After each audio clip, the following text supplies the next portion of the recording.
честно, я, конечно, понимаю.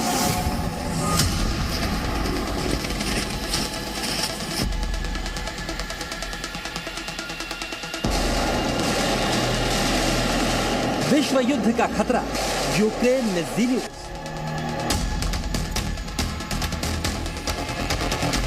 इस वक्त हम यूक्रेन की टेरिटोरियल डिफेंस फोर्सेस के साथ हैं। ये लोग ड्रिल्स और मिलिट्री प्रैक्टिस कर रहे हैं और हम देख रहे हैं किस तरह की तैयारी की जा रही है रूसी सेना से जंग में भिड़ने के लिए। यूक्रेन में किसका खौफ चल रहा है?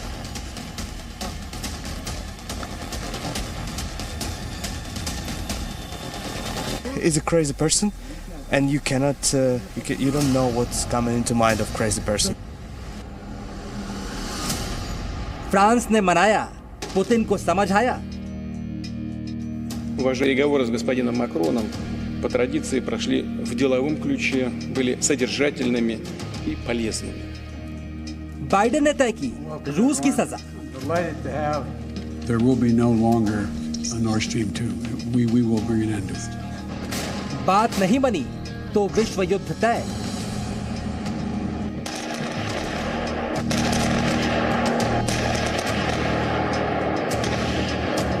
Que nous apprécierons d'ailleurs des nouvelles initiatives à prendre. विश्व युद्ध रोकने की आखिरी कोशिश। और देश हित में अब बात उस टेंशन की जो किसी भी वक्त विश्व युद्ध जैसे संकट में बदल सकती है। रूस और यूक्रेन के बीच में तनाव कम नहीं हो रहा। दोनों देश अपने सैनिकों की संख्या बॉर्डर पर बढ़ा रहे हैं, लेकिन इस बीच में विश्व युद्ध के संकट को टालने की आखिरी कोशिश शुरू हुई है। फ्रांस के राष्ट्रपति इमैनुअल मैक्रों ने पहले रूस और फिर यूक्रेन के राष्ट्रपति से मुलाकात की, तनाव कम करने के नए फॉर्मूले दिए, लेकिन विशेषज्ञों के मुताबिक इस बार बात नहीं बनी तो बहुत ज्यादा बिगड़ सकती है, क्योंकि यूक्रेन बॉर्डर पर टेंशन ऑल टाइम हाई हो चुकी है।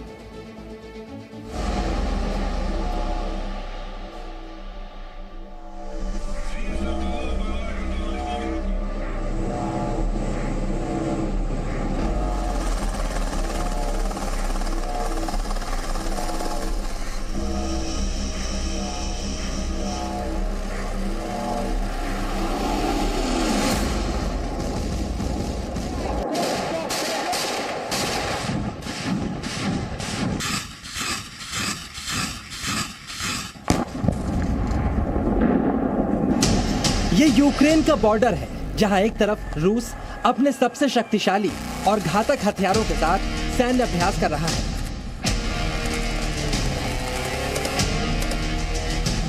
बेलारूस में चल रहे इस युद्धाभ्यास में सबसे घातक एयर डिफेंस सिस्टम S-400 की ताकत भी परखी जा रही है।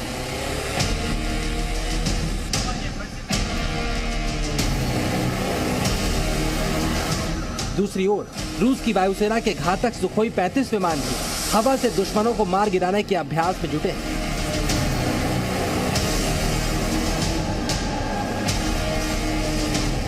रूस का ये युद्धाभ्यास अब आखिरी चरण तक पहुंच चुका है। कहा जा रहा है इसके बाद कभी भी बड़ा एक्शन हो सकता है।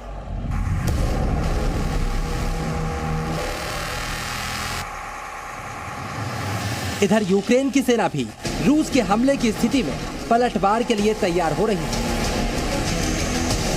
यूक्रेन की सेना अपने खतरनाक टैंकों के साथ रूस पर भीषण पलटवार की तैयारी कर रही है।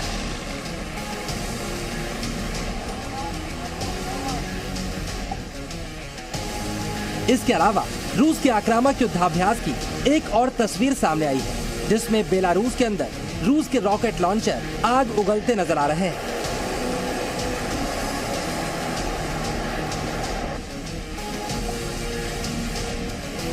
और रशियन अफसर इस पर नजर बनाए हुए हैं।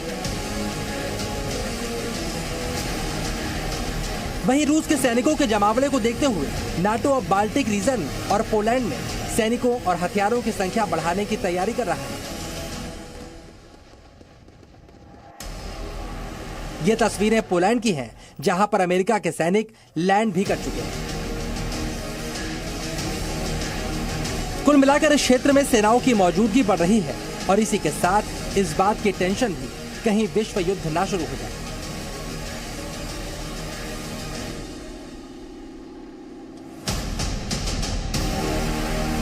लेकिन इस बीच इस संभावित महायुद्ध को रोकने की कोशिश भी की जा रही है।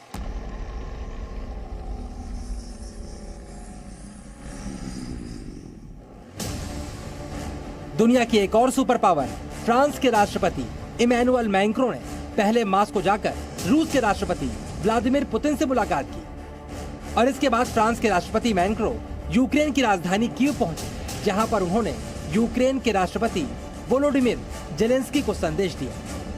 पहले बार मास्को पहुंचे मैक्रों कुछ इस अंदाज में सोशल डिस्टेंसिंग का पालन करते हुए मैक्रों और पुतिन के बीच 5 घंटे तक मैराथन बातचीत चली। इस दौरान पुतिन की बॉडी लैंग्वेज बता रही थी कि वो अपनी वाजिब मांगों से पीछे नहीं हटने वाले। फिलहाल इस मुलाकात के बाद व्लादिमीर पुतिन थोड़े से नर्म पड़े। तनाव कम करने के लिए फ्रांस के प्रस्तावों पर पुतिन ने कहा कि यूरोप की सुरक्षा के लिए फ्रांस का कदम सराहनीय है। पुतिन ने इमैनुअल मैक्रों के प्रस्तावों पर विचार की बात कही। सबके लिए अनुकूल समझौते के लिए सब कुछ करेंगे, लेकिन पुतिन ने यूक्रेन पर तनाव के लिए पश्चिमी देशों को दोषी करार दिया है। इसके अलावा रूस की सुरक्षा शंकाओं को दूर करने की मांग भी की। Переговоры с господином Макроном по традиции прошли в деловом ключе, были содержательными и полезными. Мы хорошо понимаем, что господин президент приехал в Россию, чтобы в первую очередь обсудить насущные вопросы. नाटो की ओर से बार बार ये कहा जा रहा है कि पहले रूस अपनी सेनाओं को पीछे करे, तभी शांति की बात की जा सकती है। वहीं इमैनुअल मैक्रों ने उम्मीद जाहिर की है इस मीटिंग के बाद सेनाओं को पीछे करने की प्रक्रिया शुरू हो सकती है। के प्रस्तावों के मुताबिक युद्ध की आशंका खत्म कर विश्वास बहाली की जाए, दोनों पक्ष नई सैन्य कार्रवाई नहीं करें, एक नई रणनीतिक वार्ता शुरू हो, यूक्रेन शांति प्रक्रिया पर विचार का प्रयास किया जाए और रूस और यूरोप दोनों के लिए एक उपयोगी मसौदा तैयार हो। L'accumulation des tensions en cours emporte un risque de dégradation brutale de l'équilibre et de la stabilité du continent.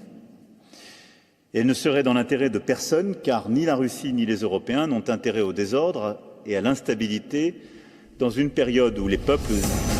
इस मुलाकात के बाद फ्रांस के राष्ट्रपति इमैनुअल मैक्रों यूक्रेन पहुंचे, जहां पर उन्होंने यूक्रेन के राष्ट्रपति वोलोडिमिर जेलेंस्की से मुलाकात की। संकट से घिरे यूक्रेन के राष्ट्रपति वोलोडिमिर जेलेंस्की को इस मुलाकात से काफी उम्मीदें थी। वो मैक्रों का स्वागत करने के लिए बाहर तक पहुंचे। क्रेमलिन में पुतिन के साथ मीटिंग में बगैर मास्क नजर आ रहे मैक्रों ने इस बार मास्क पहन रखा था। मैक्रों ने यूक्रेन के राष्ट्रपति जेलेंस्की को पुतिन से हुई बातचीत का ब्यौरा दिया, अपने प्रस्तावों के बारे में बताया। अब इस मुलाकात के बाद एक बार फिर से इमैनुअल मैक्रों और व्लादिमीर पुतिन के बीच फोन पर बातचीत होगी, जिसके बाद मालूम चलेगा क्या यूक्रेन और रूस के बीच टेंशन कम होने वाली है, क्या दोनों देशों की सेनाएं पीछे हटने के लिए तैयार है। लेकिन विशेषज्ञों के मुताबिक इस बातचीत से बात नहीं बनी तो स्थितियां और ज्यादा खराब हो सकती हैं। कुल मिलाकर फ्रांस की तरफ से विश्व युद्ध को रोकने की कोशिश की जा रही है। फिलहाल पुतिन फ्रांस के प्रस्तावों पर विचार के लिए तैयार है, लेकिन यूक्रेन की तरफ से अगर कोई पेंच फंसाया जाता है तो पुतिन की नाराजगी बढ़ सकती है। ब्यूरो रिपोर्ट, जी मीडिया।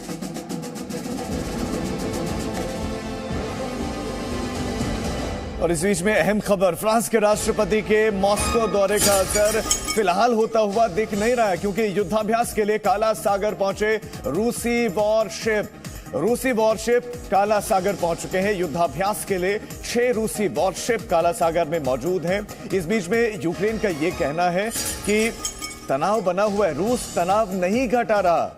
यूक्रेन के विदेश मंत्री दमियत्रो कुलेबा का यह बयान कि रूस तनाव नहीं घटा रहा है और यूक्रेन सीमा से रूसी सैनिकों की वापसी नहीं हुई है। एक तरफ इमैनुअल मैक्रों की कोशिश तनाव घटाने की, बातचीत के जरिए मसला सुलझाने की, लेकिन इस बीच में यूक्रेन का यह बड़ा बयान।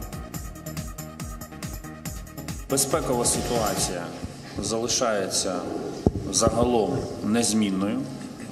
Ми не бачимо жодного відведення з боку Російської Федерації, відведення їхніх військ від кордону України. Не бачимо наразі жодних зусиль Росії з деескалації. Ми бачимо, що зараз базовий сценарій Росії полягає у намаганнях дестабілізувати внутрішню ситуацію в Україні, з використанням загрози силою, але ще не самої збройної сили.